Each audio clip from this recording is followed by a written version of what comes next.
Now, learning to tap dance may not be everyone's idea of workplace training, unless, that is, you work for the Ford Motor Company, which is going to unusual lengths to help staff adapt to the demands of the modern shop floor. The government's interest in reskilling the workforce has led to much hunting around for ways to turn its theories into practice. Ford's unorthodox approach has already caught their eye, but what kind of a lesson does it really offer? Our business correspondent Patrick Bartlett reports.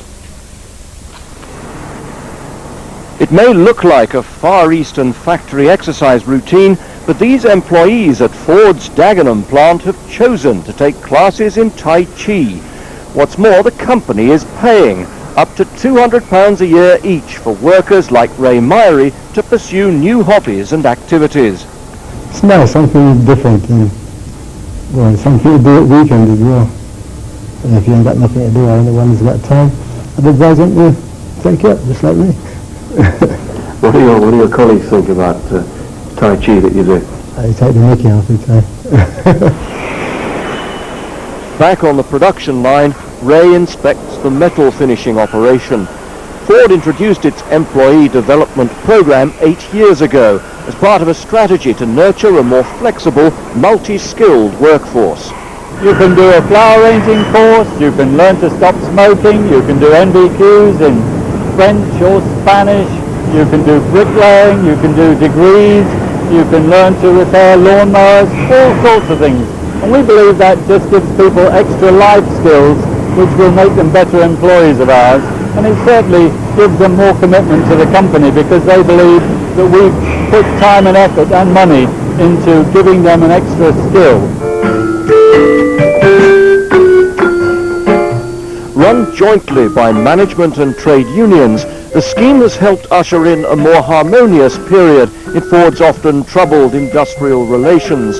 To date, 150,000 different courses have been run, some by the company, some outside, at an annual cost of around £2.2 million. Car workers have borne the brunt of technological change in an increasingly competitive industry. How companies manage that change and its impact on workforce morale can be a critical factor influencing a company's competitiveness and ultimately the quality of its cars. Older workers remember scenes like these in the 60s. The turbulent years of transition to the modern Ford company have left their scars. Some industry experts worry that Ford's approach to training owes as much to history as to its present needs. Ford and Rover, to the same extent really, have got very specific links with their own communities. The more that an employer like Ford can show a commitment to the community, the more that they're repaying an implicit debt, if you like, to the workforce, and trying to, again, redress the balance that may have been damaged by job losses and just a general feeling of job insecurity. Ford's approach to training contrasts sharply with the methods of Japanese companies. Nissan and others with their greenfield factories and young workforce can forego the sweeteners and concentrate on work-related training. Peter Wickens, who worked in personnel at both Ford and Nissan, says Ford's approach is too soft-focus for the cutthroat 90s. Ford might say, if you want to go and learn Swahili, then that is great, we will help you.